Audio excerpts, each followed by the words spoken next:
Havendo número legal, declaro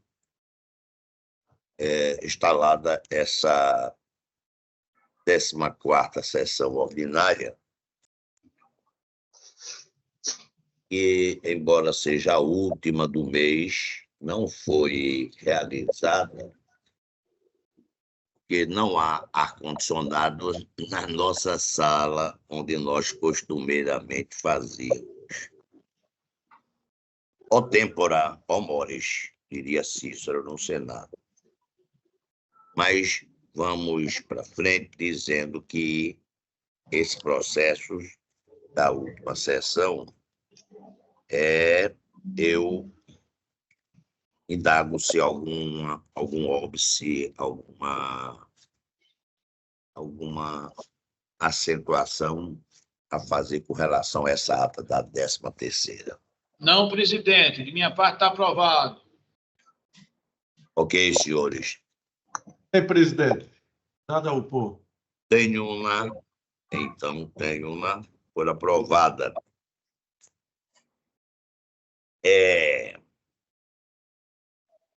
Processos que serão retirados de pauta e serão julgados não na secção seguinte, mas depois de publicados pela secretaria, ok? O 10 é um voto indisponível por erro do sistema. Ele entrará novamente na publicação oportuno tempore. Então, processos que serão adiados agora também. 13, 14, 15, 16, 17, 18, 25 e 30. Os 5, 6 e 7, todos estão vinculados ao desembargador Fábio Eugênio, que não pôde comparecer. Ok?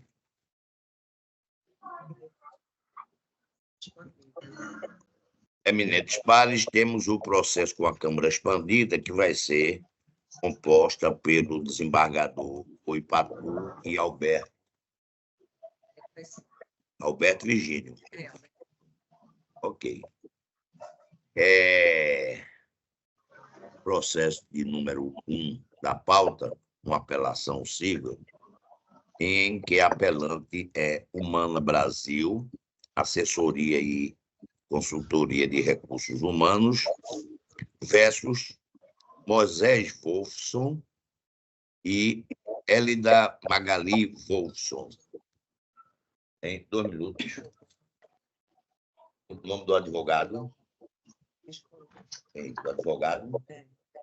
Doutor Francisco Holanda, pela parte... Boa tarde. Eu integro a equipe do escritório do doutor Francisco Holanda. Tem procuração nos autos, doutor? Tenho, sim, excelência. Ele está também escrito. Ok. Bem, neste processo vai ter o pronunciamento da Câmara expandida eu vou ter que ler agora porque vai ter sustentação ainda. Aí eu leio como foi a decisão e o porquê da Câmara expandida.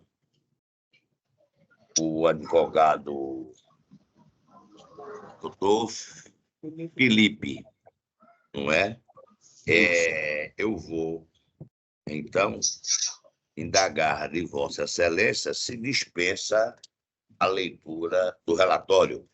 Dispensa, Excelência. Ok. Então, Vossa Excelência tem 15 minutos para se pronunciar com a defesa do seu constituinte, com os argumentos de seu cliente, dizendo inicialmente nome, número de inscrição da OAB e respectiva secção, não é?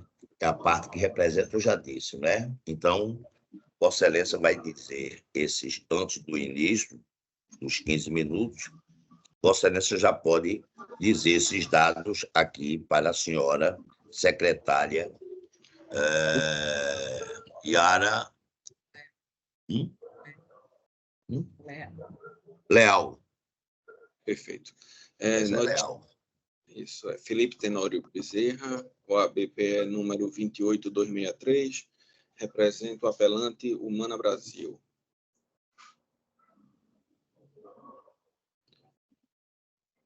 Perfeito. Saudação inicial a todos, muito boa tarde.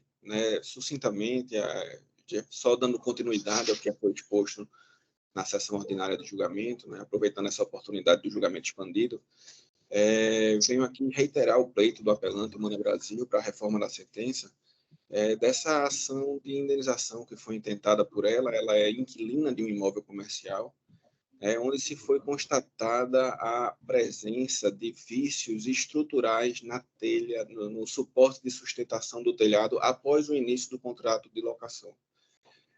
No curso da instrução, foi constatado por depoimentos testemunhais e também por laudos periciais realizados individualmente por cada uma das partes,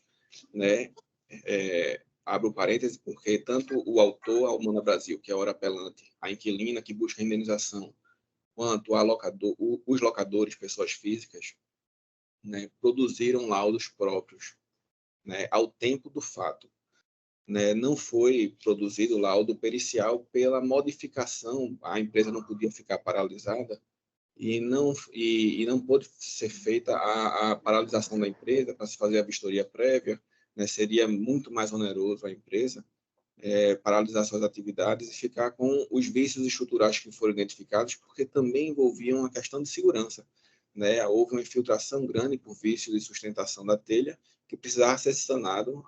A inquilina é uma empresa onde presta serviço ao mercado, de consultoria e gestão de mão de obra temporária, faz diversas entrevistas, cursos de capacitação, e tem um grande trânsito de pessoas em suas dependências, e esse imóvel não podia ficar com o risco das infiltrações que estavam acontecendo em decorrência da estrutura da telha que não estava mais sustentando.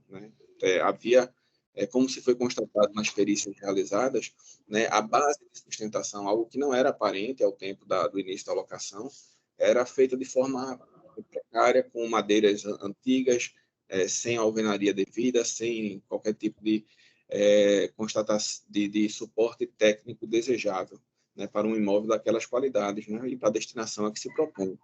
Isso foi constatado tanto pela perícia do autor quanto pela perícia do réu. Divergiram quanto aos recursos necessários para o saneamento, mas que havia esse vício estrutural, um vício que precisava ser sanado, é uma situação pacificada e em contexto. A sentença, infelizmente, entendeu que não havia comprovação dessa situação, porque seriam 2 laudos particulares, não haveria perícia judicial. Mas é importante destacar, mais uma vez, que o vício na estrutura ele é inconteste. Ele existia, ele estava lá e foi constatado por ambas as partes. A diferença, como dito aqui, foi no remédio, no que uma parte entendia como devido e necessário, enquanto a outra entendia como devido e necessária. A inquilina, que é a Humana Brasil, entendia que precisavam ser feitos de acordo com o laudo técnico que foi produzido por um engenheiro capacitado, entendia que precisaria ser feito reparos de substituição, um reparo mais extensivo, um reparo mais seguro. Então, ele foi um laudo fundamentado e prezando pela necessidade da utilização do imóvel, de preservar a segurança também dos funcionários e dos clientes que frequentam o estabelecimento, foi feito um trabalho mais extensivo, mas não exorbitante, dentro da razoabilidade e da norma técnica, é importante ressaltar. Para o total, ele não deu mais de 2 aluguéis. O aluguel, que na época estava em torno de 13, 14 mil, foi inferior a 2 aluguéis. Já a solução dada pelo proprietário, ou seja, o proprietário que, na verdade, teve um benefício acrescido ao seu imóvel, porque nós podemos convir que nenhum inquilino gastaria mais no imóvel alheio, como poderia fazer menos. Então, se o fez, foi por necessidade. Então, o proprietário pugnava pela substituição de algumas telhas por um reparo mais pontual, mais paliativo, mas que não atenderia a empresa, a inquilina, que é uma empresa séria, que é uma empresa que está no mercado, que preza pela segurança dos funcionários e dos seus clientes. Né? Então, essa situação ela foi constatada, né, em audiência de produção de próprios testemunhais, né? Testemunhas, inclusive, que deveriam ter sido ouvidas por Missa Vênia como informantes, porque eram cuidadores do imóvel de confiança do proprietário em momentos prévios da locação, afirmaram, inclusive, que já havia problema de vazamento, né, de alguns reparos que precisaram ser realizados. E nessa situação, demonstrou-se há um indício de que o proprietário já tinha conhecimento, se não da extensão total do problema, mas de parte dele. Pugnamos, então, que era uma situação que precisaria ser, de fato, arcada pelo locador, e foi oportunizado ao locador fazer isso, o proprietário, inclusive porque o contrato de locação, na sua cláusula 4ª, estabelece que esses gastos extraordinários do que envolvam segurança, que é o nosso caso, porque envolvia a base de sustentação das telhas, né, seriam de responsabilidade do locador, do proprietário.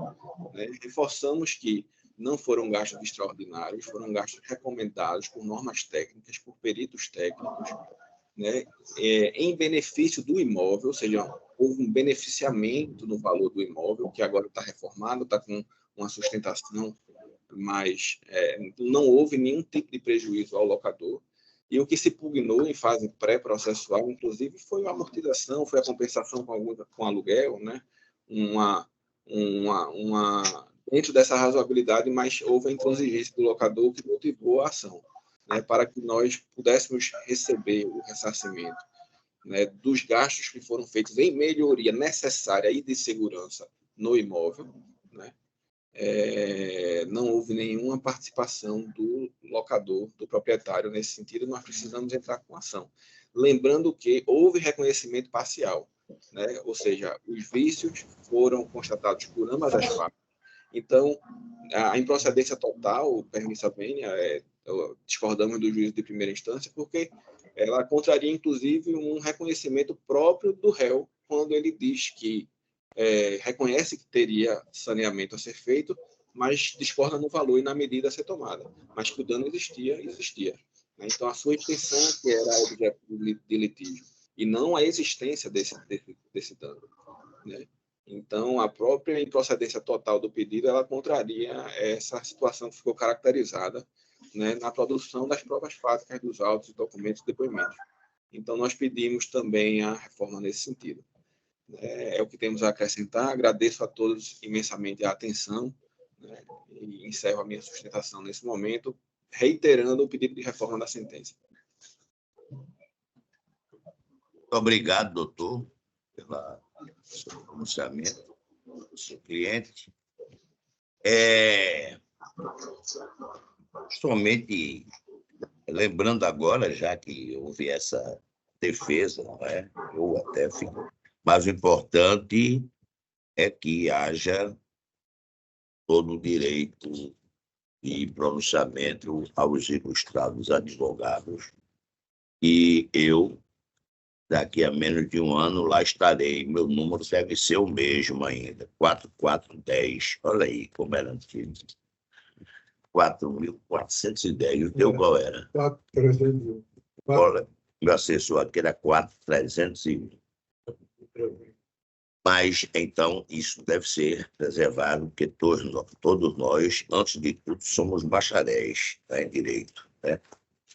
Olha, eminentes pares,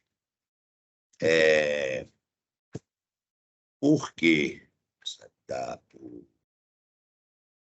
a Câmara Expandida, em que fará parte o desembargador Rui Patu e o desembargador Alberto Virgínio, foi porque, na sessão passada, por maioria de votos, deu-se parcial provimento ao recurso nos termos do voto do relator eminente desembargador Márcio Fernando. E eu divergi, ele deu provimento parcial ao recurso nos termos do voto do relator, eu divergi, negando o provimento ao recurso, e posso, quer dizer, não somente dizer, mas depois a secretaria pode-se obter cópia da minha decisão, havendo controvérsia no curso contratual acerca da necessidade de irresponsabilidade sobre reparos no bem,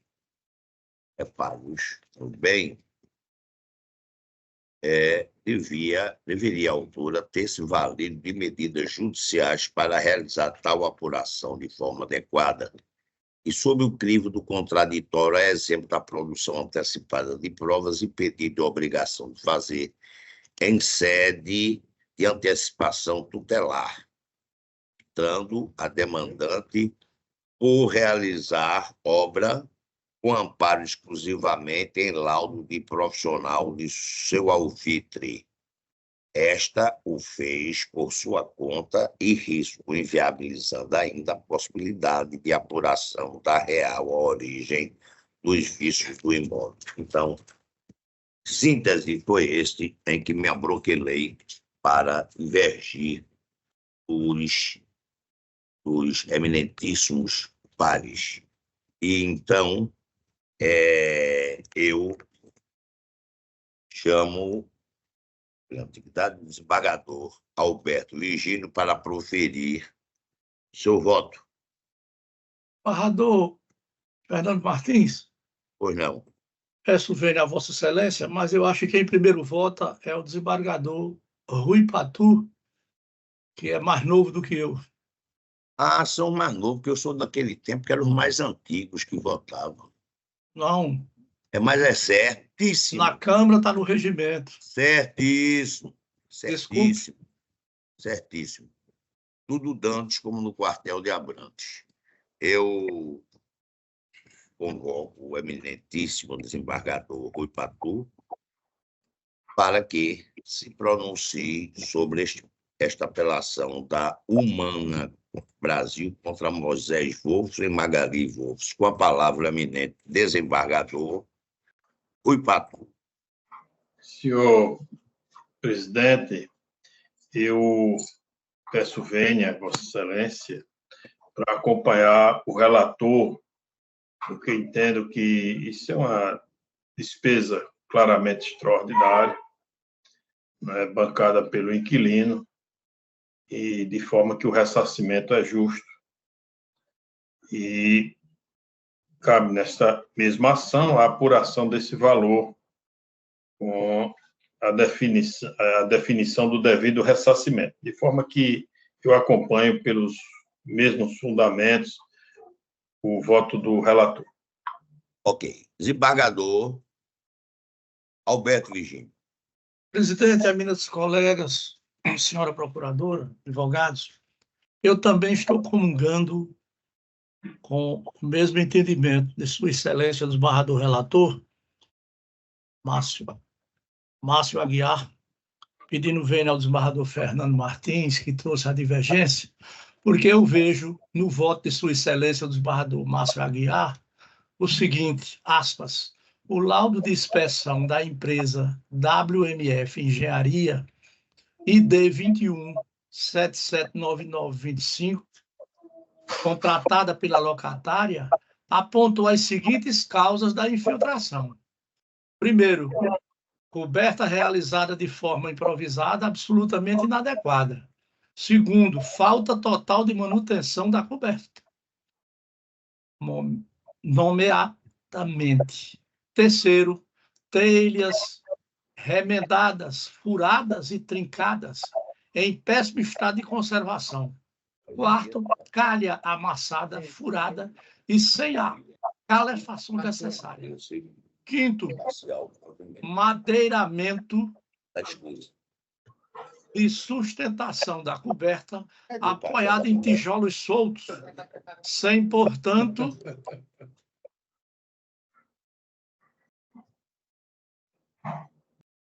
posso continuar?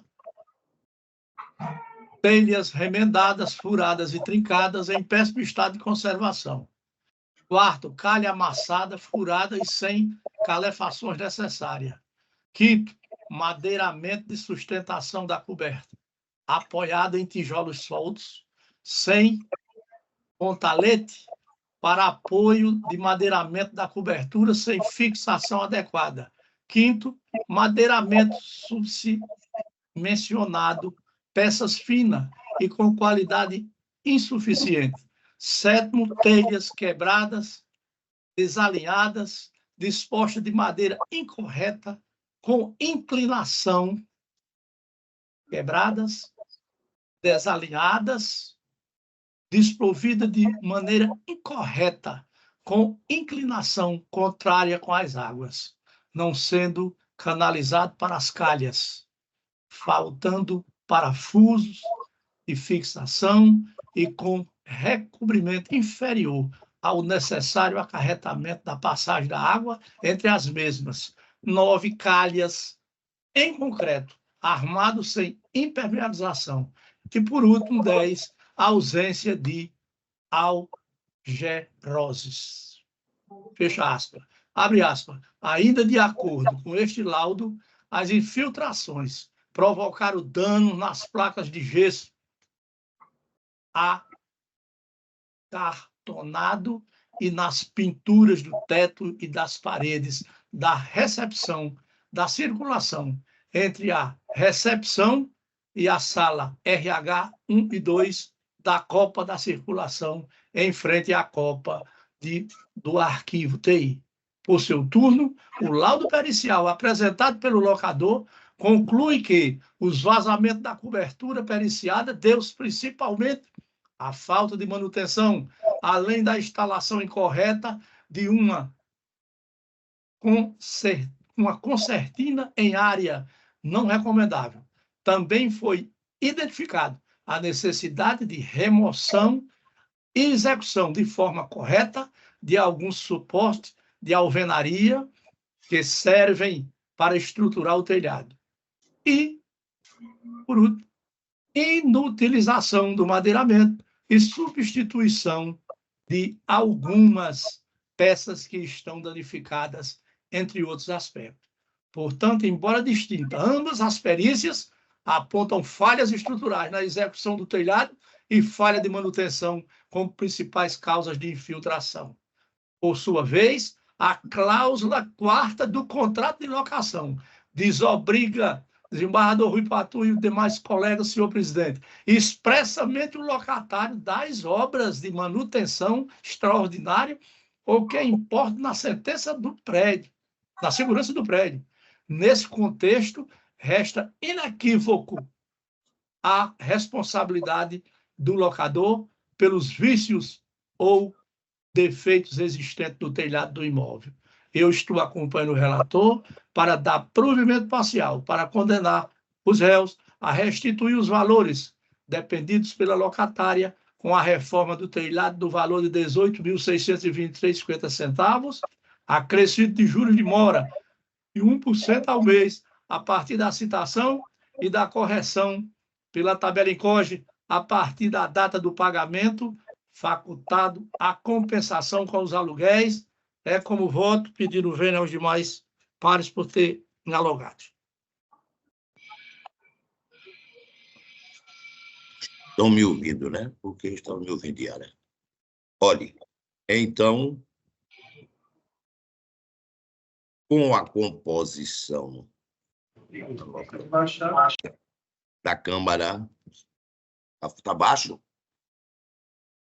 Com a composição da Câmara expandida, por maioria de votos, deu-se parcial provimento ao recurso nos termos do voto do relator, abrindo a divergência que ensejou a convocação da Câmara expandida, o desembargador Fernando Martins, que negou o provimento ao recurso.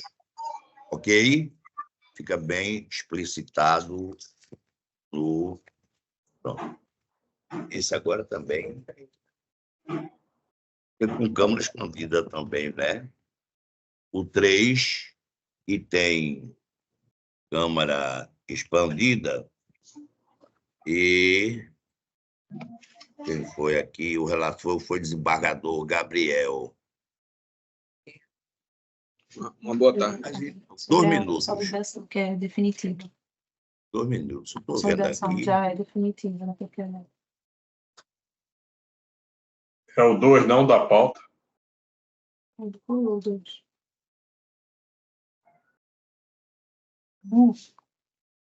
tá na Tá sem sessão. som, desembargador. Desembargador Luiz. Doutor Fernando. A do Fernando está sem som. Desculpa se a falta de costume ainda neste novo modus operandi, vamos assim dizer, tecnicamente. Bom, então, abro a julgamento do terceiro processo. Pulou o 2, não, desembargador. Como da terceiro processo da pauta, em que o desembargador relator, o Gabriel, o voto divergente foi o desembargador Márcio, e depois eu completo ao final. Por quê? Porque a Câmara expandida foi convocada, faz esse dissenso corrido, e o desembargador Rui Patu, neste processo de André Felipe contra a Sicredi, tem ainda defesa oral, não é? Vamos logo para o do apelante. Hoje tem apelante.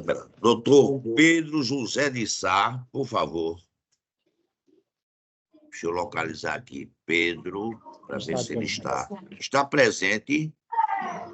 Me ouve? Ouvindo, 4/4, mas está.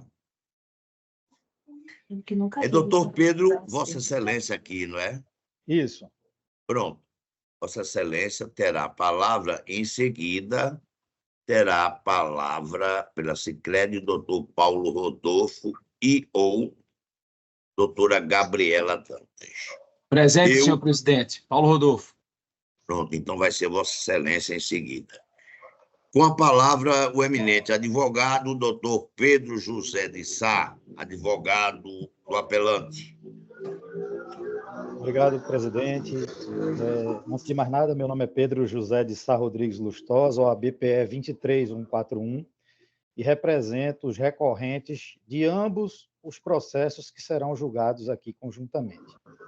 André Felipe e Paula, e Maria Salomé e Grécia.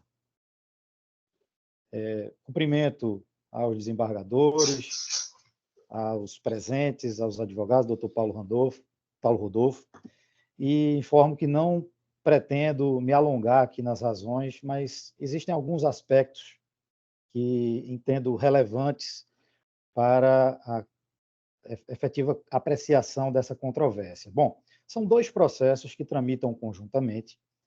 Todavia, apesar de conexos, os casos não são idênticos. Isso é fundamental para que se evite uma decisão uniforme para ser apresentada de forma automática para ambos os casos. O ponto comum que liga os recorrentes é que todos eles são missionários, devotam a sua vida a uma causa religiosa, evangelizadora, na busca da promoção do bem comum dos menos favorecidos. Eles são associados de uma comunidade, a Comunidade Obra de Maria, reconhecida mundialmente, e no imóvel sede dessa instituição, ali em São Lourenço, próximo à Arena Pernambuco, residem uma centena de famílias. Ali existem oficinas, creches, um refeitório que serve centenas de refeições diariamente. Ali se abrigam refugiados, ex-presidiários, adictos, enfim. É um imóvel que tem flagrante viés social. Os recorrentes do primeiro processo, do número 3 da pauta, são associados dessa instituição e visam desconstituir uma cláusula constante de um contrato de mútuo firmado entre uma empresa, Rosa Mística Peregrinações, e a Sicredi, empresa aqui recorrida. Entendem os recorrentes que houve violação direta ao seu direito como associados e pela não aplicação, pela não obediência de requisitos, de ditames estatutários, mas também, neste recurso em específico, requerem o reconhecimento da impenhorabilidade do bem por se tratar de bem de família, ainda que é registrado em nome da pessoa jurídica, da associação. No segundo recurso, de número 4 aqui da pauta, interposto por Maria Salomé e Grécia, diferentemente do primeiro, em que são, entre aspas, meros associados, essas recorrentes são conselheiras da instituição.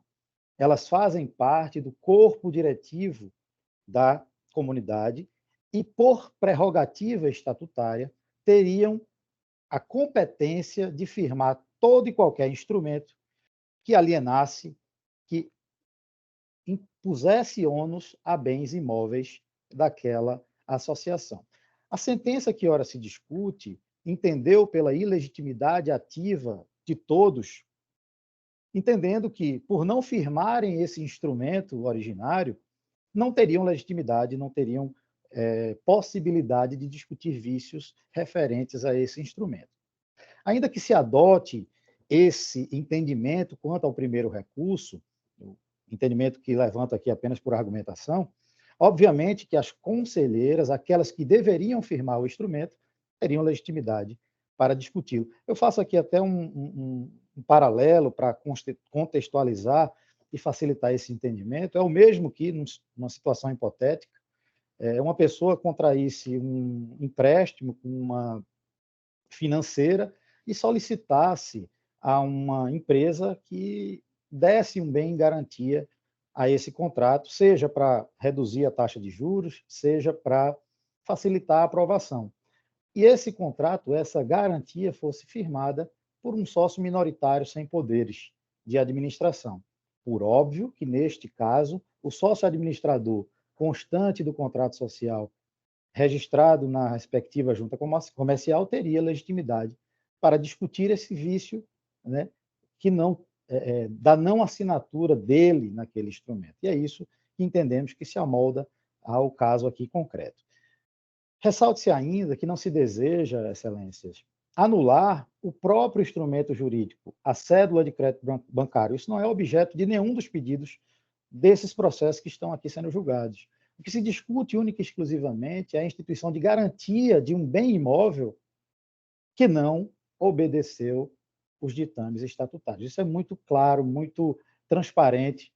O contrato originário ele é válido, exigível, deve ser cobrado pelo credor em face do devedor principal. Isso é importante que se deixe claro para não partir de uma premissa equivocada. Pois bem, e aí trazendo aqui para o Estatuto Social da associação da qual fazem parte, é claro e específico que compete ao Conselho Geral comprar, vender, alienar, alugar, doar, hipotecar, enfim, onerar bens imóveis daquela associação. Todavia, essa cédula de crédito bancária, na qual essa cláusula está inserida, não é firmada por todos os conselheiros. Estas, ora recorrentes, não foram instadas a autorizar essa operação. Se arguiu ao longo do processo, em algumas oportunidades, que essa cédula de crédito seria uma mera renovação de uma cédula de crédito anterior. Todavia, pedindo vênia a esta tese, a quem advoga para tanto, obviamente que ela não se sustenta. E eu daria aqui 3 argumentos principais. Primeiro, a cédula de crédito, ora aqui mencionada, em nenhum momento faz menção a essa cédula de crédito anterior. Segundo lugar, ainda que houvesse, se tratasse de renovação, deveria ser feita por termo aditivo, e ainda assim, observando absolutamente todas as exigências legais para esse instrumento jurídico. E, por fim, quanto a esse argumento, quanto à derrubada desse argumento, a Lei 10.931 de 2004, que regula a emissão das cédulas de crédito bancário, ela, no seu artigo 29, parágrafo 4º, ela entende, e aí eu vou pedir vênia para ler apenas o parágrafo, A cédula de crédito bancário pode ser aditada, retificada e ratificada mediante documento escrito, datado e com os requisitos previstos no caput. São uma série de requisitos, inclusive as assinaturas dos mandatários, passando este documento a integrar a cédula para todos os fins. Então, se tratássemos aqui de uma renovação de capital, esse novo instrumento ele faria parte integrante do documento anterior e não o inverso. Sendo assim, como efetivamente o documento que é válido é o novo, não há como se sustentar esse argumento de que houve apenas uma renovação e, portanto, para esse instrumento não haveria necessidade de autorização conforme Estatuto Social. As formalidades não foram seguidas e, portanto, aqui o vício é manifesto. Reconhecendo essa realidade, excelências, há um agravo de instrumento que discute uma outra situação característica, natureza concursal ou extraconcursal desse crédito, é o agravo de instrumento 14.567/90/2019, tramitou perante a 5ª Câmara, que esta problemática foi analisada. E peço novamente, venho aqui para ler minimamente essa parte da ementa. Abre aspas. Assim, conclui-se que, sendo competência exclusiva do Conselho Geral da Obra de Maria, hipotecar, gravar, compromissar, dar e receber em comodato bens imóveis, somente com prévia autorização do Conselho poderia diretor-presidente e administrativo, representando a embargante, assinar o contrato, hipotecando ou gravando bem imóvel de sua propriedade para garantir obrigações assumidas pela embargante ou por terceiros. Fecha aspas. E ali reconheceu a nulidade da cláusula. Repito, a nulidade apenas e unicamente desta garantia representada pelo bem imóvel sede dessa instituição. Quanto ao primeiro recurso, voltando ao de número 3, aquele interposto pelos associados, há ainda outros aspectos que foram levantados e que não dizem respeito a esse recurso das conselheiras, porque eles residem, assim como outra centena de famílias, no imóvel. Então, ali foi requerido que o judiciário apreciasse e reconhecesse a impenhorabilidade deste bem, pelo seu aspecto de moradia de uma centena de pessoas. Todavia, excelências, em sede de audiência, a juíza determinou, que presidiu o feito, determinou o apensamento dos processos, solicitou que os autos viessem conclusos após para saneamento de ambos os processos. Todavia, ao invés de sanear o feito, proferiu sentença extinguindo precocemente as demandas por suposta ilegitimidade ativa. Percebam, excelências, que não foi oportunizada a parte autora a produção das provas necessárias, a delimitação dos pontos controvertidos. E, efetivamente, há um pedido neste recurso, no 284, número 3 da pauta, um pedido de nulidade da sentença, seja pelo cesseamento indevido da defesa, seja pela não intervenção do Ministério Público ante o caráter social do imóvel que serve de moradia a essas pessoas. Doutora Laís, que aqui se encontra numa manifestação prévia, entendeu que haveria legitimidade do Ministério Público, ele deveria ter figurado em primeiro grau, todavia opinou pelo não reconhecimento da nulidade pela ausência de prejuízo aos autores, entendendo, a nobre representante do Ministério Público, que a extinção do feito sem apreciação do mérito não faria coisa julgada material. Pedindo vênia, obviamente, a doutora entende a parte recorrente que a análise do prejuízo ela deve ser feita intra-autos, quanto a essas partes que estão aqui litigantes. Obviamente que a extinção do feito trouxe prejuízo manifesto a esses recorrentes, que não poderão refazer essa demanda sob pena de ser extinta por litispendência. Então, para a parte recorrente, esse prejuízo se encontra devidamente comprovado nos autos. Sendo assim, já finalizando a minha fala, para não tomar muito tempo de vossas excelências, pugna a parte recorrente, efetivamente, pelo provimento de ambos os recursos, com as suas nuances e distinções aqui pontuadas, requerendo que seja reformada a sentença ou anulada, conforme esses argumentos aqui esposados. Agradeço imensamente a atenção de Vossas Excelências e aguardo o resultado para que, ao fim e ao cabo, se possa fazer justiça. Muito obrigado. Ok, doutor Pedro. Temos o doutor Paulo Rodolfo, que terá também o mesmo prazo. Agora, eu tenho até que dizer, porque no outro processo, o doutor Pedro se encontra e o doutor Paulo Rodolfo também, tanto no terceiro quanto no quarto. O objeto, a causa de pedir, é a mesma, não é? Sim, senhor. Ok, doutor Paulo Rodolfo. Porque então, vamos ver aqui. Vossa Excelência falando num, e como fez referência no início o doutor também Pedro Custosa, Vossa Excelência terá 15 minutos, já conhecido antes de iniciar, dizendo o número de inscrição na OAB, o nome e a parte que representa. Pode se manifestar para a senhora secretária. Obrigado, senhor presidente. Eu me chamo Paulo Rodolfo de Rangel Moreira Neto, a minha OAB é 19069, Pernambuco, e eu represento a Sicredi Recife, nos processos 3 e 4 da pauta. Cumprimentando inicialmente todos os desembargadores, na pessoa do senhor presidente, desembargador Fernando Martins, e na pessoa do desembargador relator, doutor Gabriel Cavalcante. Cumprimento também a senhora ilustre promotora de justiça, doutora Laís Teixeira, e meus colegas que estão aqui acompanhando essa sessão. Caros jogadores, eu ouvi atentamente o doutor Pedro falar, e ele cita que os casos que estão sendo discutidos agora são distintos, por alguma razão, que eu não compreendi, de um recurso que ele citou. Ele citou o caso 14567, dígito 90.2019.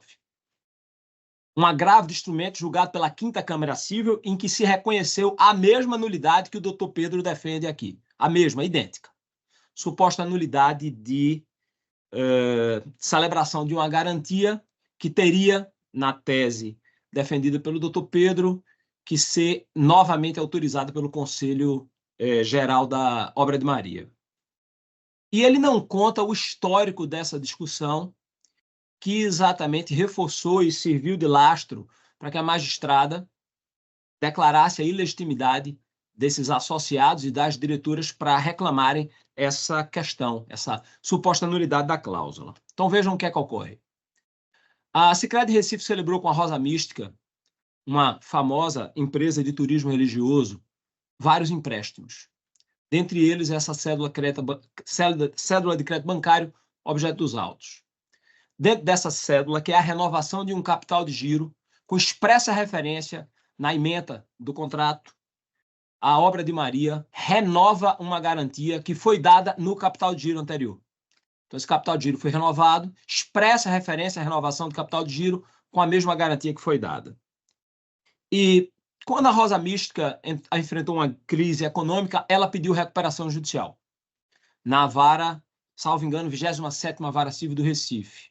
Na época, até quem era o magistrado da vara era o doutor Gabriel Cavalcante, mas quem presidiu esse processo de recuperação judicial foi a doutora Maria Auri, que hoje é juíza de uma das várias seções e registros públicos do Recife. Então, nesse processo de recuperação judicial, a Obra de Maria, que celebrou o contrato com a Sicredi na qualidade de garantidora interveniente, atravessa uma petição nos autos alegando nulidade da cláusula em virtude de falta de autorização do Conselho para celebrar o negócio. Mesmo argumento que está sendo discutido aqui, idêntico. A magistrada dá uma liminar em favor da Obra de Maria e a Sicredi recorre dessa liminar. Esse agravo de instrumento sobe ao Tribunal de Justiça. Ele é o agravo 12539, dígito 86 de 2018, interposto pela Sicredi contra aquela liminar que suspendeu os atos extrajudiciais de execução da garantia, sob o argumento de falta de autorização do Conselho para a renovação da garantia. Mesmo argumento discutido aqui. Posteriormente, a obra de Maria provoca mais uma vez a mesma discussão no mesmo processo, lá na recuperação judicial. Como foi que aconteceu? O administrador judicial homologou, apresentou o segundo quadro geral de credores com a Sicredi como credora. A Sicredi, então, apresenta uma impugnação de crédito, alegando que o crédito dela não submete ao concurso porque ela é credora fiduciária, exatamente pela garantia fiduciária prestada pela obra de Maria. A impugnação de crédito, como todos nós sabemos, é um processo autônomo, apenso ao processo de recuperação judicial, com inicial, defesa, decisão de mérito, recurso, agravo de instrumento, gera inclusive câmara estendida em tribunal, decidiu recentemente o STJ, e esse agravo de instrumento ele é julgado, a impugnação de crédito, ela é julgada improvida pela magistrada, que declara a nulidade da cláusula por suposta ausência da autorização do Conselho para a prestação da garantia, e a Sicredi mais uma vez recorre. Esse é o agravo de instrumento 14567, dígito 90/2019, agora há pouco citado pelo Dr. Pedro. Eu estou fazendo essa introdução para dizer 2 recursos, 2 procedimentos judiciais movidos pela obra de Maria, pela contratante, pela interveniente garantidora, foram submetidos à apreciação do judiciário, com as peculiaridades que o processo de recuperação judicial tem. Mas não foi a Rosa Mística pedindo pela obra de Maria, não. Não foi o Ministério Público intervindo pelo eventual impacto social do imóvel, não. Foi a obra de Maria, através de advogado devidamente constituído. Atravessa-se nos autos de recuperação e submete essas questões ao judiciário. E o judiciário conhece essas questões e decide essas questões. E, em primeiro grau, decide as 2 questões nos 2 procedimentos, que eram tempos diferentes, a favor da obra de Maria. Sicredi, então, recorre ao tribunal, a Câmara Preventa é a 5ª Câmara Cível, e o doutor Jovaldo Nunes, já não está mais conosco no tribunal, em virtude de sua aposentadoria, dá provimento a ambos os recursos da Sicredi, declarando expressamente a legalidade da cláusula agora reclamada pelos associados e pela diretora. Expressamente analisando o estatuto, expressamente analisando as cláusulas do contrato, expressamente analisando se tratar de uma renovação, expressamente analisando haver uma ata de assembleia da obra de Maria e de seu conselho autorizando a garantia quando da celebração do capital de giro, que foi simplesmente renovado com a renovação da garantia. Esse é o contrato agora discutido. Então, esses 2 procedimentos judiciais, com essas 2 decisões de mérito, colegiadas pelo tribunal, tem o condão de demonstrar 2 coisas. A primeira, a manifesta ilegitimidade dos associados e das diretoras na qualidade de pessoa física. É absurda a tese de que uma pessoa jurídica com representatividade, devidamente representada, porque a pessoa jurídica ela não só tem representação jurídica, não, ela se fez representar. É mais e é pior e é mais grave, é mais profundo. Ela veio ao judiciário. É importante eu destacar, inclusive, que a obra de Maria entrou também com uma ação revisional. Expressa ação revisional para discutir a mesma cláusula. Mas essa ação não foi julgada, porque ela pediu benefício à justiça gratuita, não rompeu esse requisito, não conseguiu ultrapassar esse requisito, e essa ação foi extinta sem julgamento do mérito. Existe até hoje uma rescisória em trâmite no tribunal, onde se discute os honorários que foram fixados nessa ação. Mas o que eu quero dizer é, por 2 ocasiões, em 2 procedimentos judiciais, a obra de Maria veio ao judiciário pedir essa proteção, pedir essa prestação jurisdicional. E ela, no primeiro grau, teve deferida a prestação jurisdicional em seu favor, e no segundo grau, o jogo virou. A prestação jurisdicional foi julgada improcedente, no mérito. E aí, qual é o destino desses 2 recursos? O primeiro, que foi sacado inicialmente contra a decisão liminar, foi julgado provido a favor da Sicredi, com expressa análise da alegada nulidade da cláusula, e transitou em julgado. Eu falei certo. Transitou em julgado a favor da Sicredi Recife. Já o segundo, que é o 14.567, 90, citado pelo doutor Pedro, como é que haveria um recurso, né? Analisando a mesma coisa, a mesma cláusula. Esqueceu de dizer o doutor Pedro, recurso decorrente de um procedimento instalado pela obra de Maria, numa questão levantada pela obra de Maria, a Sicredi ganhou o agravo instrumento para declarar a validade da cláusula, da garantia do contrato, da alienação fiduciária.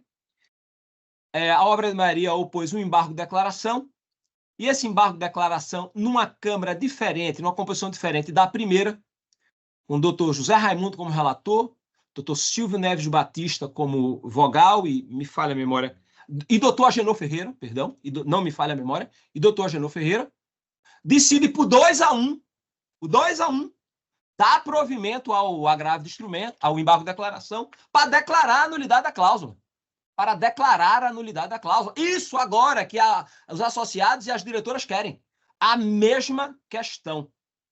Como essa questão é de mérito e foi decidido por 2-1, nós, Sicredi, entramos com embargo de declaração alegando a necessidade da instalação da Câmara estendida, questão ainda não resolvida pela 5ª Câmara Civil. Então, essas minhas palavras demonstram, os fatos que eu aduzo aqui demonstram, primeiro, que a obra de Maria se fez representar, pugnou pela prestação jurisdicional, obteve a prestação jurisdicional. Porque é uma coisa interessante, né? O leigo não sabe que quando a gente pede, mas não leva, a gente obteve a prestação jurisdicional. A prestação jurisdicional foi dada. E é isso que a obra de Maria pediu e levou, a prestação jurisdicional.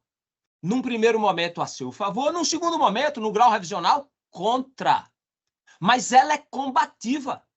Ela é uma associação combativa, representada por competentes advogados.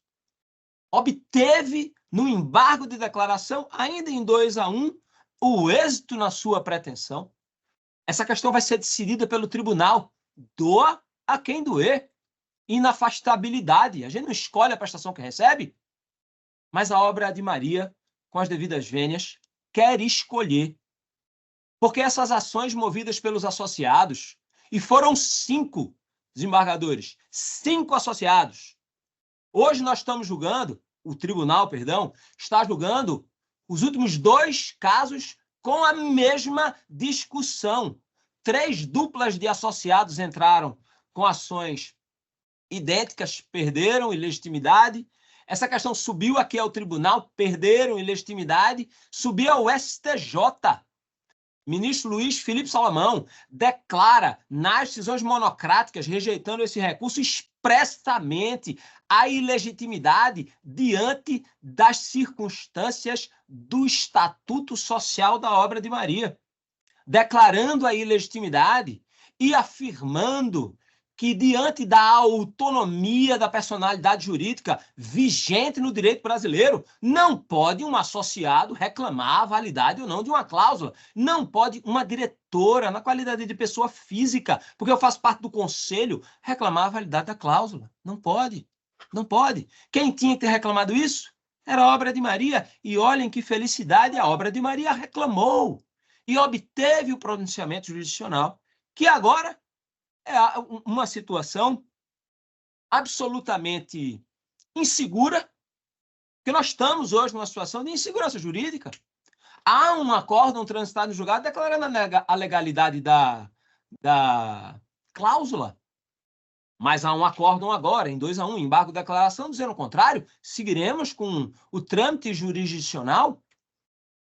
Mas o que não se pode admitir é o ajuizamento de ações indiscriminadas por associados ou por pessoas na sua qualidade de pessoa física, reclamando a nulidade do contrato que já foi objeto de remédio jurídico acionado pela própria parte.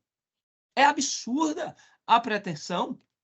Dr. Pedro destaca, na petição inicial da sua ação, da ação de seus constituintes e no próprio recurso, que são 200 associados na mesma situação. A magistrada de primeiro grau, na sentença que é objeto de análise agora desse tribunal, afirma: e se os 200 entrarem? Onde fica a segurança jurídica? Doutor Paulo, Faltam 2 minutos, viu? Obrigado, senhor presidente. Onde fica a segurança jurídica? Onde fica o princípio da inafastabilidade? Onde fica o princípio do juízo natural? Porque a Quinta Câmara já julgou essa questão. A Quinta Câmara está julgando essa questão, ainda em sede embaixo de declaração. Eu vou encerrar, ilustre colegiado, fazendo uma última consideração de fato. Durante essa saraivada de recursos, a Sicredi pôde realizar a garantia fiduciária, que é de procedimento extrajudicial.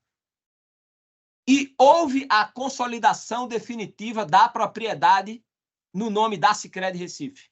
Ou seja, ela era anticredora fiduciária e hoje ela é proprietária do domínio completo do imóvel.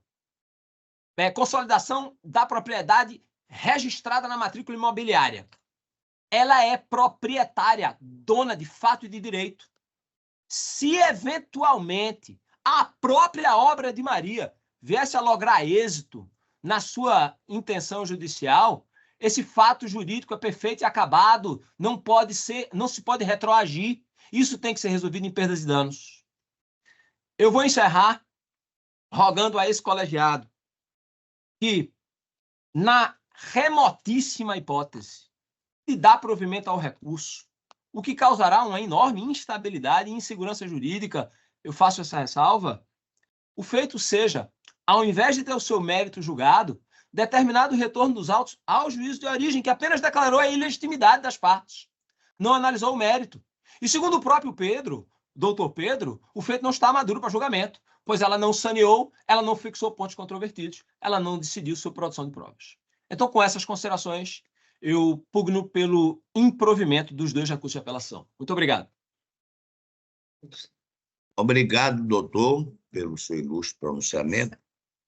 E como houve a divergência no julgamento desses processos 3 e 4, e eles, por conexão, são da mesma jaez.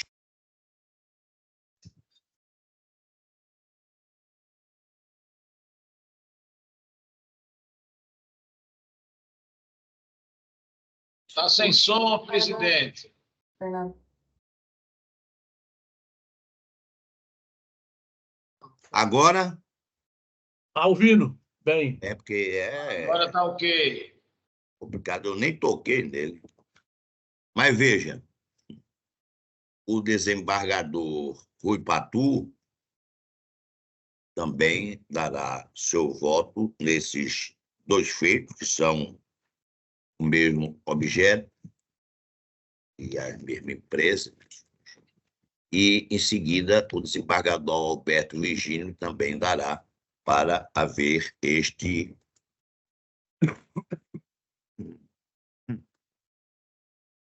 desempate, não é? Desempate não, para ver se... Porque o relator negou provimento ao recurso. O desembargador Márcio divergiu esse dissenso, não é? Então, eu peço a palavra ao eminente desembargador Rui Patu para dirigir-se a respeito de tais feitos. Com a palavra... Presidente, senhores colegas desembargadores, eu confesso, eu estou pasmo como é que um feito desse chega à Câmara Estendida. Um caso, talvez, até de ser decidido por terminativa, porque, no meu entender, é gritante a ilegitimidade dos recorrentes para representar uma entidade associativa, pessoa jurídica. Quem representa essa entidade é o presidente, é o diretor-presidente, na sua falta, o vice. Jamais membro de conselho, seja o que for, tem essa legitimidade para, em nome de uma entidade, de um patrimônio associativo, requerer qualquer medida judicial. Ainda mais, tem transitado em julgado por várias vezes essa decisão quanto a a questão da validade da cláusula. Então, assim, eu entendo que datíssima vênia o caso requer, não tenho dúvida, é caso de se acolher a ilegitimidade ativa, no caso dos recorrentes, e, no caso aí, dessa forma, eu acompanho integralmente o voto do relator, desembargador Gabriel.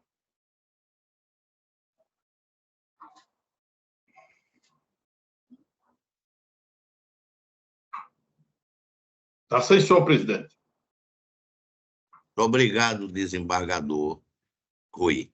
Esse caso, o relator negou provimento ao recurso, o desembargador Márcio deu. Eu acompanhei o desembargador Márcio, e agora o desembargador Rui acompanhou o relator que negou o provimento ao recurso. Eu ouço agora o desembargador Alberto Virgínio. Com a palavra, excelência. Obrigado, presidente. Inclusive, eu votei no sistema e apenas faço uma indagação a Vossa Excelência. Desculpe, excelência, não verifiquei ainda, estou... Eu votei no sistema acompanhando, dando provimento. Acompanho Vossa Excelência e o desembargador Márcio, pelos seguintes argumentos. Eu apenas só quero indagar de Vossa Excelência se o processo 3 e o 4 estão sendo julgados em conjunto. Isso. Em conjunto, não é isso? Isso. Foi expedido pelos advogados. Muito bem. Eu vejo aqui que há dois pedidos. O reconhecimento da nulidade de cláusula da nação fiduciária do imóvel dada em garantia foi formulado com base em duas causas de pedido distinta, quais sejam a ausência de autorização do Conselho Geral da devedora fiduciante, Comunidade de Obra de Maria, por meio de Assembleia Extraordinária Pacífica. E 2b, a descaracterização da fidúcia em razão da dívida em questão não ter sido contraída em favor da Comunidade de Obra de Maria, mas sim por terceiros. Rosa Mística. E segundo, por sua vez, pugna pela decretação da impenhorabilidade do bem dado em garantia, por se constituir bem de família, conforme previsão no artigo 1º da Lei 8.009 de 90, impedindo que a propriedade do imóvel fosse transferida para a parte recorrida. A juíza, em decisão conjunta, entendeu que a parte seria ilegítima, vez que a obra de Maria seria a única que poderia ajuizar a ação idêntica, objeto, ressaltando que esta já o fez. Quanto à impenhorabilidade do bem de família, ao pleito não se acolhido foi a Comunidade de Maria. É uma associação e, portanto, seus associados não adquiriram a propriedade ou qualquer direito sobre os bens da referida entidade, conforme determina o artigo 36 do seu Estatuto Interno. Interposto recurso de apelação, com pedido de nulidade da sentença pelo cesseamento indevido de defesa, quanto à prova da moradia dos autores no imóvel questionado e pela ausência de intervenção do Ministério Público, manifestou-se o Procurador de Justiça, reconheceu a necessidade de intervenção do Ministério Público, enquanto, não obstante entender necessária a atuação do Ministério Público, a requerimento do órgão entendeu existir nulidade pela ausência do prejuízo. Eu, como já disse, estou votando, acompanhando o relator, e meu voto fundamentando é o seguinte: o bem de família é um instituto que visa assegurar o direito fundamental à moradia, artigo 6 cap. da Constituição Federal, de 88, sendo um colarório da dignidade da pessoa humana, razão pela qual é preciso que seja dado interpretação restrita às exceções da proteção legal, como vem fazendo o STJ em inúmeros julgados. Ele errou. Vou falar com ele. Ok, desembargador? Não, Olha, eminente desembargador Alberto, na plataforma eletrônica, Vossa Excelência acompanhou a divergência, ou seja, ao desembargador Márcio, a mim e agora ao desembargador Rui Patu. Não, Sim, então, e o que não, Vossa não, não, Excelência- desculpe. O desembargador Rui foi com o relator. E Vossa Excelência, no voto que aqui está com a divergência, o voto que está marcado aqui na plataforma eletrônica. E eu estou votando dessa maneira, presidente. Eu não Pronto, posso... então. Por favor. Eu acho que houve um equívoco, porque esse Eu negócio fiz, está fiz um resumo, se puder, eu vou ter que ler. fê-lo bem, como diria Muito Jânio obrigado. Quadros. Obrigado a todos. O bem de É. família é um instituto que visa assegurar o direito fundamental à moradia, artigo 6º, caput da Constituição Federal, sendo corolário da dignidade da pessoa humana, razão pela qual é preciso que seja dada interpretação restritiva às exceções da proteção legal, como vem fazendo o STJ em seu julgado. Sendo assim, entendo que esta Câmara há de conhecer e prover os recursos de apelação interposto pelos recorrentes, para que, preliminarmente, reconheça a nulidade da sentença pelo evidente cesseamento de direito ante a indevida extinção do feito, sem apreciação do mérito, ou ainda pela ausência de intervenção do representante do Ministério Público como fiscal da lei, que expressamente reconheceu a sua legitimidade. Dou, como relator, provimento ao presente recurso de apelação para julgar procedente o pedido autoral, reconhecendo a legitimidade da parte recorrente conforme reiterado julgado, inclusive desta própria Corte, declarando nula a cláusula de constituição de alienação fiduciária, com fulcro no artigo 6 da Constituição Federal, combinado com o primeiro da Lei 8.009 de 90. Deve ser reconhecida a impenalidade do bem de família quanto ao imóvel em discussão, pois, não obstante constar em nome de pessoa jurídica, associação, tal benefício pode ser entendido quando comprovado que serve de moradia para os seus associados e que a dívida não foi contraída em seu favor, sem qualquer análise ao pedido de direito relativo de propriedade, conforme fartamente demonstrado.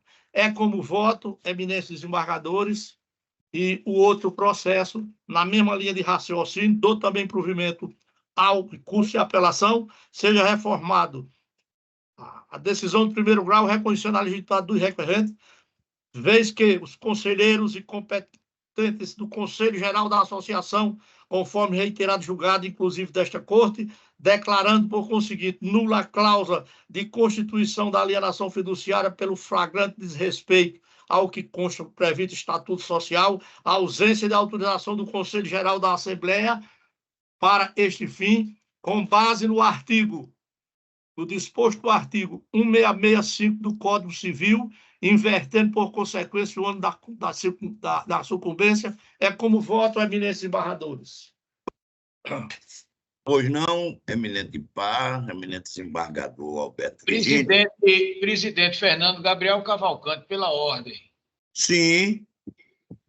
Boa tarde a todos, advogados, eminentes pares. É o relator, Vossa Excelência é o relator. O caso é importante, né? Que eu deixei o debate Fluir. seguir, presidente.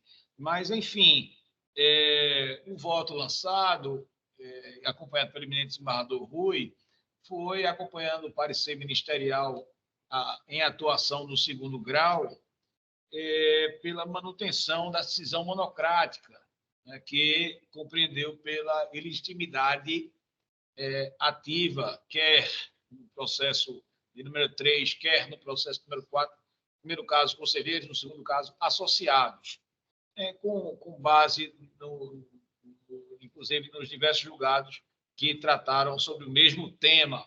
Mas, senhor presidente, eu vi, e aqui daí a minha intervenção, com esse voto lançado, voto Minerva, lançado pelo eminente desembargador Alberto Virgínio, que há uma inconsistência E aqui eu trago ao debate da Câmara expandida, vez que, no voto originalmente divergente, né, trazido pelo eminente desembargador Márcio, acompanhado por Sua Excelência, nosso presidente, desembargador Fernando Martins, o voto, em parte final, senhor presidente, está, inclusive, disponível no sistema interno nosso, ele dá provimento ao apelo, considerando a parte apelante legítima, okay? Considerando a legitimidade ativa dos autores ora apelantes, tendo em vista o feito ser extinto sem enfrentamento do mérito.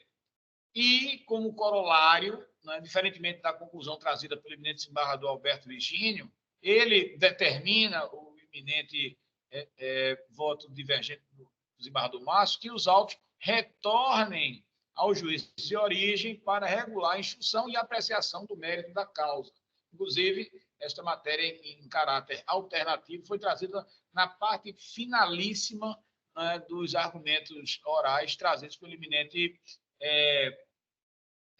advogado da parte apelada. Então, senhor presidente, eu trago à tona este fato porque o eminente desembargador Alberto, neste particular, teve uma conclusão diferente, né?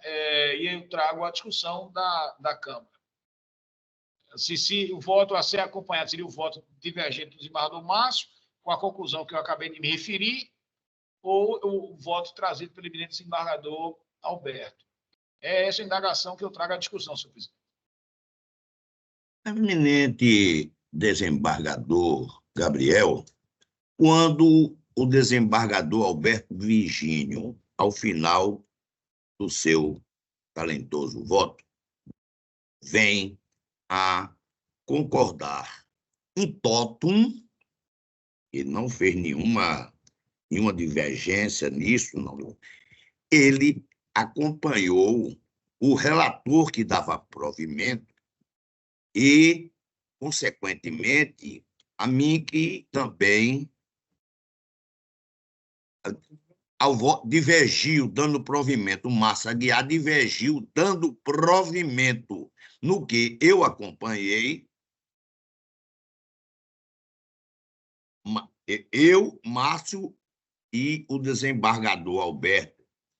Desembargador Rui? Não. Desembargador Rui não foi relator. Foi com o relator. Foi aí, ficou o desembargador Rui e o desembargador Gabriel. Então, olha, se ele foi in totum e não fez referência, não há porquê aqui querer se exigir que o desembargador que discorda do voto da relatoria venha acrescentar algo que, no seu voto, ele não trouxe. Então,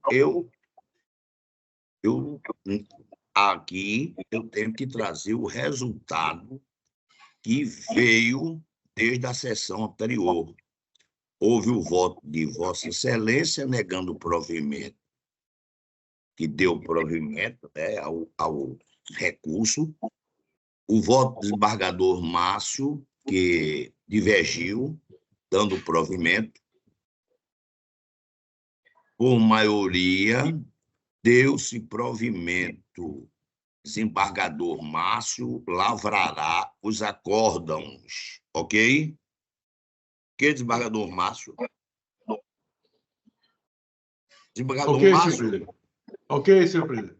Ok, presidente. Eu estou compreendendo que aqui, Gabriel Cavalcante, eu compreendi bem, eu estou compreendendo ao final que o voto vencedor foi o voto lavrado pelo eminente desembargador Márcio, né? Então, eu agradeço a atenção e uma boa presidente, sequência ao julgamento. Sim, presidente, eu creio que agora é fazer o anúncio, né, sim, que por maioria falei. foi dado provimento nos termos do voto do desembargador Márcio, que é justamente O determinado. desembargador, olha, que divergiu. O relator negou provimento ao recurso. O desembargador Márcio Aguiar divergiu. do provimento. E eu acompanhei o desembargador Márcio e, nesta Câmara expandida, após toda a contagem do voto, por maioria, deu-se provimento ao recurso e o desembargador Márcio, como foi que puxou a dissidência, lavrará os acórdãos. É isso que eu estou a dizer. Mas qualquer coisa à parte entrará com embargo de declaração ou algo que se assemelhe. Bom, esses processos 3 e 4, então, julgados, eu tenho ainda processos com defesa oral, mas o desembargador Rui, eu tenho ainda um processo em que ele funciona. Exatamente, o 2.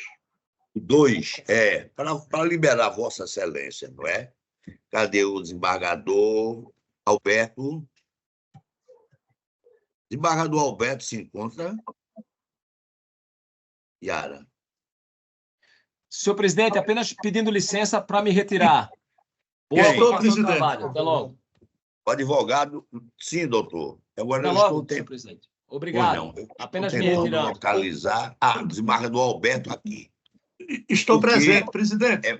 Por não, excelência, porque estava Apenas aqui... para contribuir, desembargador Rui, aqui. eu tenho uma impressão que o processo 2 ele não pode ser julgado porque o presidente Banco do anunciou Brasil. que o desembargador Fábio não está presente.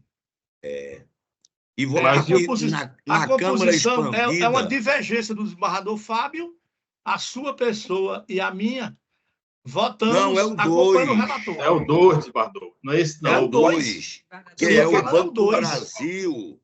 Hein? E o Sandoval litigando com o Banco do Brasil. Sim, mas O não é do relator... Mas Sim. o votante dois, aqui, o votante que divergiu... Hein? Não, é O o 2. relator Vossa Excelência votou... está no 5. É Gabriel, o relator. voto que divergiu foi o senhor. Olha aqui, eu divergi dando provimento ao recurso, enquanto os demais da Câmara davam provimento. Acompanhando, Sim, Vossa Excelência. Aí o desembargador Fábio Eugênio discorda, o 2. Não. Pela Fábio ordem, Eugênio não participa, excelência. exatamente. Bom, agora veja bem. Não Então é o participa. sistema. Está dizendo aqui, Fernando Veja. Martins, desembargador Fernando Martins, dando provimento. Alberto Virgínio Não, acompanhando. Alberto Gabriela. Virgínio, Gabriel, aí tem Patriota, que Fábio Eugênio, tá aqui o nome dele. Patriota. Tem o nome, pode olhar aí que vê aí. Quando você Doutora, apertar aí, doutora Yara. Não, deixa eu examinar. Veja aí no sistema, doutor Yara. Desembargador Alberto, é o 2 da pauta que Vossa Excelência está lendo. eu estou falando o 2. Vossa Excelência está confundindo com o Clique quinto. novamente, desembargador. Não. É porque falaram no 2. Desculpe, falaram no 2. É o 2, mas é o Clique quinto novamente que no Vossa 2, Excelência. Clique novamente no 2, porque ele pode estar No aparecendo 2. outra imagem. Pelo menos foi o que eu vi, o 2. No 2. Clique novamente. É porque aqui no nosso aparece, não é, desembargador Márcio? No meu aparece desembargador Fernando Martins, desembargador Divergindo. Alberto Virgínio, Gabriel, certo?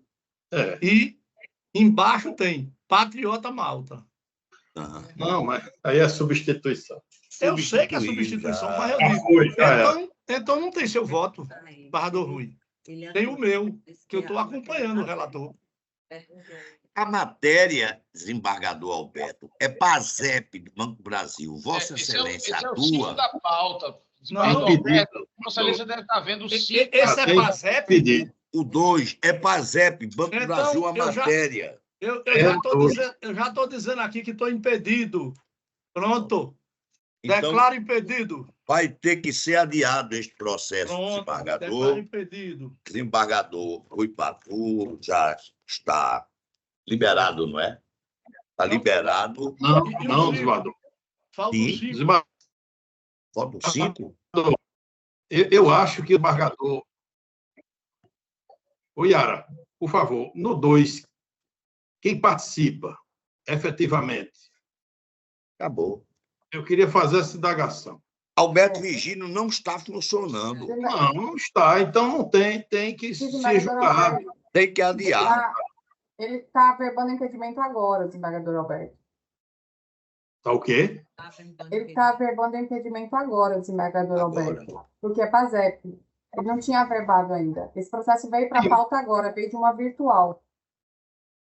Certo. Eu estou Aí não impedido. pode haver. Vai convocar um novo para substituir o eminente desembargador Alberto Vigílio.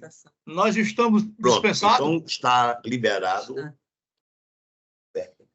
Boa tarde a todos.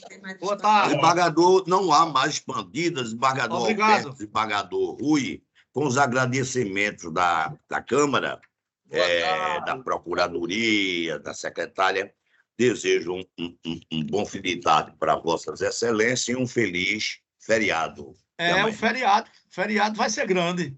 Vai. Obrigado. Tchau. Tchau. Obrigado. Hein? Este processo, o 8 da pauta, tem 8 e o 9, que são conexos, Peraí, quer dizer, o relator foi Gabriel, e como a existência acolhida, deu-se provimento ao recurso, não é? Tal. O apelante, hein? Tem um advogado querendo fazer... Sim, doutor. É o advogado de quem? Lauro Alves. Boa tarde a todos, boa tarde, senhor presidente. Eu sou advogado dos 3 apelantes, do senhor José Mauro, a senhora Os 3 Maria Lúcia apelantes. e a senhora Denise. Isso. Cadê o doutor? Eu não estou vendo na sala, mas pela voz já demonstra sua presença, a gravação fica assim dizendo. Aqui, diante deste posicionamento do doutor advogado e faça a unanimidade, preliminar de existência de litisconsorte acolhida e, no mérito, deu-se provimento ao recurso. Ok? Deu-se provimento. No 8 e no 9 da pauta. Temos mais? Só uma posição, senhor presidente. O 9 seria prejudicado. Pois não, doutor? O número 9 seria prejudicado, porque é um agravo interno. Confere. O agravo interno fica prejudicado, evidentemente. Muito bem. Muito obrigado. De nada, excelência. Rapaz, não são 5 só. Não, eu estou dizendo, são 5 julgamentos para a defesa oral. Sim, esse não fez. Pronto, então esse é o 5º. Depois desse, nothing. Tem como? Não, eu quero deixar assim, porque eu quero entender, porque aí já vai ultrapassar.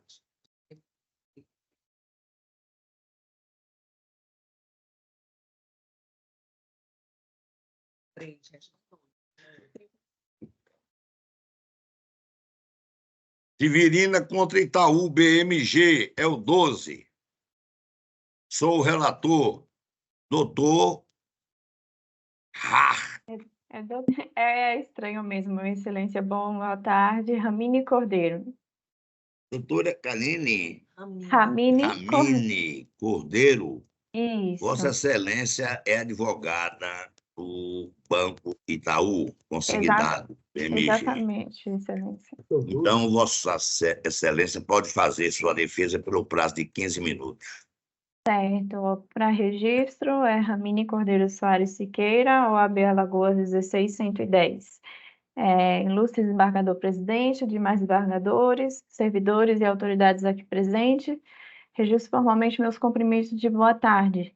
O caso número 12, que tem como apelante a senhora Severina Maria do Nascimento, trata-se de matéria conhecida por essa cola da Câmara, que é onde a autora alega desconhecer contratações de empréstimos consignados, onde sobreveio sentença de improcedência. haja vista que não foi constatada qualquer irregularidade nos contratos ora entabulados. O contrato que em tela é o contrato de final 5381, e nós sustentamos a regularidade da contratação. Foi uma contratação realizada no dia 10 de 1 do ano de 2019, na importância de R$ 7.321,32. O contrato é um contrato físico, o valor foi disponibilizado mediante TED, que foi juntado aos autos para conta de titularidade da própria parte autora no Banco Caixa Econômica Federal, bem como a assinatura do contrato, visto aos olhos nus, semelhante às demais assinaturas constantes dos autos, como os documentos pessoais, como a procuração, o que pontua cada vez mais a regularidade da contratação. Nós sustentamos que resta evidente a regularidade do vínculo contratual entre as partes, o que afasta o argumento do expedido recurso de apelação. Cabe salientar também que o documento acostado aos autos com a peça inaugural é o mesmo apresentado com o documento de contratação, certo? O TED foi acostado aos autos e a nossa sustentação é no sentido de que o recurso não deve ser conhecido, se conhecido, não provido e mantida a sentença dos pedidos da parte de improcedência dos pedidos da parte autora, excelências. É nesses termos que sustento e peço deferimento.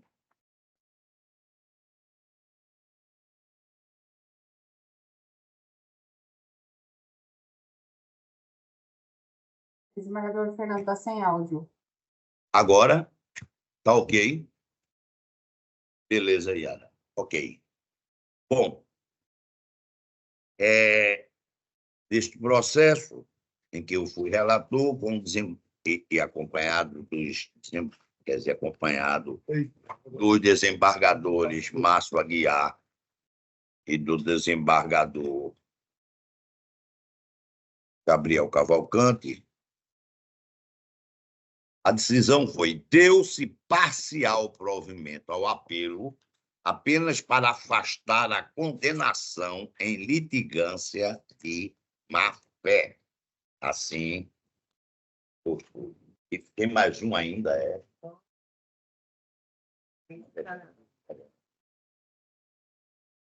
Meu Deus, tem ganhando ainda. Eu vou dar um jeito. Isso não pode, olha o tempo que a gente já está aqui. Não, não estou dizendo nada escondido. 34, doutora Marisa Tavares. No 12, parcial provimento para afastar a litigância de má-fé, é isso? Apenas confirmando? Certo, no aguardo para o 19. Beleza. Como agora eu quero ver o 34, que está presente, doutora Yara. Doutora Marisa Tavares. Doutora Marisa, não estou localizando ela na sala, desembargador. Ligando? Não está localizando. Não. Pode dar o resultado. Então, o resultado. 34 da pauta. Mário Dornelas versus Ford Motor. Preliminar rejeitada, a unanimidade. E no mérito, deu-se parcial provimento aos recursos no termo do voto do relator. 34. Está ganhando esse. Esse é o 19. Banco Itaú consignado. SA, Banco Itaú, versus Maria Júlia. Maria Júlia é a doutora Ramine também Cordeiro, advogada. Doutora, a senhora advogada do Banco Itaú, mas facear despiciendo, acredito, a leitura, porque Vossa Excelência foi vencedora neste processo, o Banco Apelante Itaú, com sua razão recursal, foi dado provimento a este apelo à unanimidade, ok? Excelência, nesse sentido, irei dispensar a sustentação, agradecer a atenção dos senhores e desejar um bom final de sessão. Até uma próxima oportunidade. Um bom final de semana com um feriado. Tchau, tchau. Ainda tem esse? Acabou agora. 20. Claro versus Lindalva. Claro, doutora Débora Camila Jansen. Claro, doutor. Hein? Estou aguardando aqui a Tá me ouvindo? secretária. Está presente a doutora Débora? Alô? Sim. Tá me ouvindo? Estou ouvindo, mas onde está a senhora? Tá ligada a câmera da cozinha. Agora, aqui está. Apelante é a Claro, em que a senhora é advogada, está postulando em nome da Claro S.A., e apelada Lindinalva. Mas também considero despiciente a leitura do voto, a feitura da defesa oral, porque seu cliente, a Claro, saiu-se, de acordo com seus argumentos, saiu-se vencedora da causa. Deu-se provimento ao recurso da Claro. Então, assim, não se faz mistério. Acredito e a gente hoje Dispensado, tem doutor. muito processo. Tem mais fora isso? Imagina. Esse é o último pedido de Obrigada, instituição. viu? Tchau, tchau. O último, pois não. Esse é o físico de Gabriel. Quando eu fiz, eu não vi esse... Eu não tinha colocado nem ok aqui. Que ficou aqui, eu botei o nome.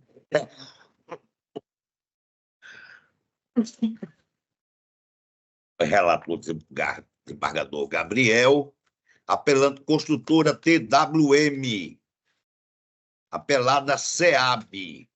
Aqui tem 3 advogados, eu não sei se são todos do apelante, que deve ser doutor Daniel Sampaio, ou doutor Zé Lucas, ou doutora Maiane Bezerra. Quem está presente? Doutora Maiane? Perfeito, excelência. Ok. Neste processo, aqui, a senhora tem 15 minutos para a defesa oral. Hein? Não. É apelante, a senhora é apelante, não é? Isso, pela construtora TWS. Advogada da construtora. Então, não precisa nem da defesa oral, doutora, porque a senhora saiu-se vencedora da contenda.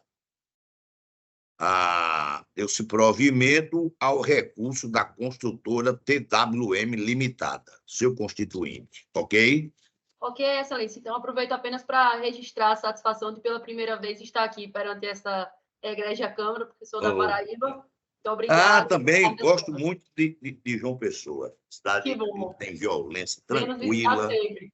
Penso assim que me aposentar, morar, porque ali a violência é zero. A gente vê muito organizado. Eu tenho uma simpatia assim especial por Jampa. Você, pessoense de coração, fico muito feliz com os elogios destinados a Por você. Jampa, e não só sou eu, não, muitos colegas também. Viu? Muito obrigada, excelência. Uma boa tarde e feliz viagem de volta. Não, está em Jampa, né? Está em Jampa mesmo. Olha que beleza hoje em dia. Tá bom, doutora. Uma boa tarde. Bom, então vamos prosseguindo agora. 21. Edeonora contra a Sul-América. Não se conheceu do recurso, a unanimidade.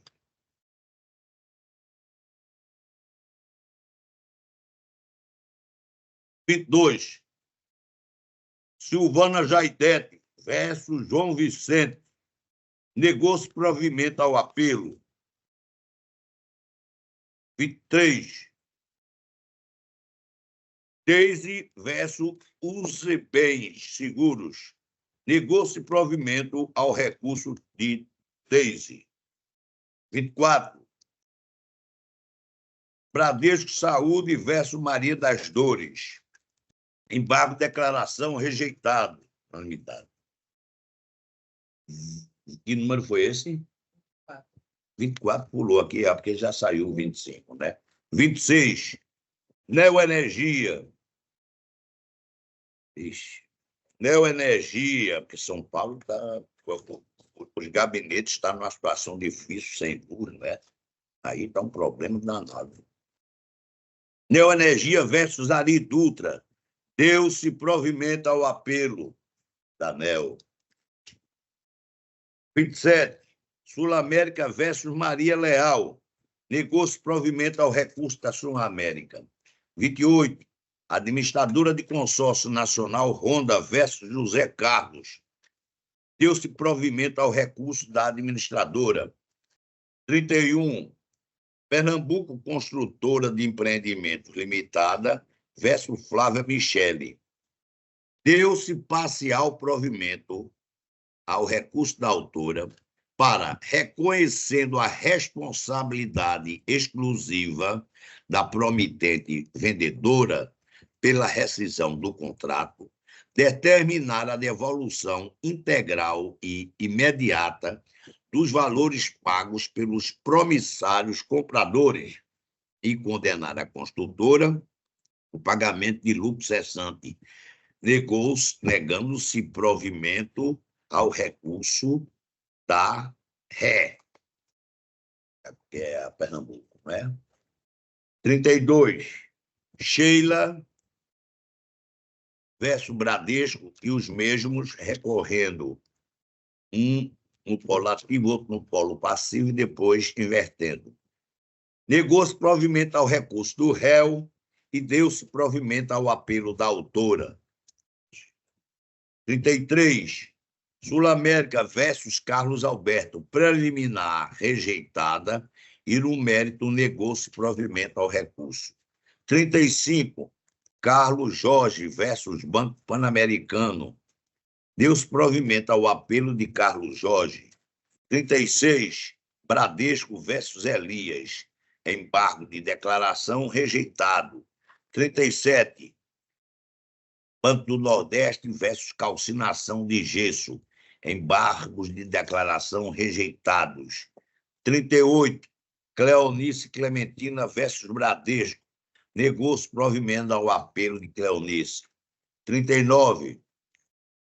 Edivaldo versus Banco do Brasil. Deu-se provimento parcial ao recurso nos termos do voto do relator.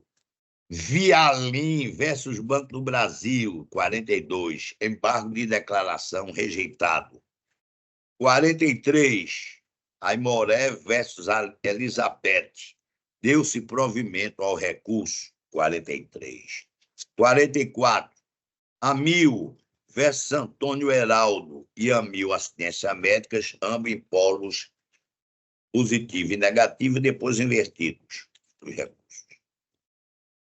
Deu-se parcial provimento ao recurso da seguradora apenas para determinar que a parte autora apresente laudo médico atualizado a cada 6 meses, a fim de demonstrar a continuidade do tratamento, e deu-se parcial provimento ao apelo do autor apenas para condenar a seguradora em honorários advocatícios. E, finalmente... O Bianca está relaxado. Bem, agora temos alguns processos físicos do desembargador Gabriel, que ainda tinham ficado, não tinham ido na leva da eletrônica, mas que ele já, assim, providenciou. Processo 01, apelação civil, 452.839, negou-se provimento ao recurso. O 2 já foi julgado. O 3, apelação civil, 467.984, dígito 5, preliminar, rejeitado, e no mérito deu-se provimento parcial ao recurso. 4, apelação civil, 478.564, dígito 0, deu-se provimento ao recurso. 5, apelação civil, 522.525, dígito 6, deu-se parcial provimento ao recurso. 6, apelação civil, 567.053, dígito 7, negou-se provimento ao apelo. Algo mais? Eminentes pares, nada mais a tratar, que hoje foi pesadinho. Então, uma boa tarde, mas mesmo assim, juntando os dois, deu mais de 50, não foi? Não, foi. Com os físicos, deu. Adiamos alguns. Presidente Fernando, parabéns pela condução. Uma boa tarde a todos. Também, presidente.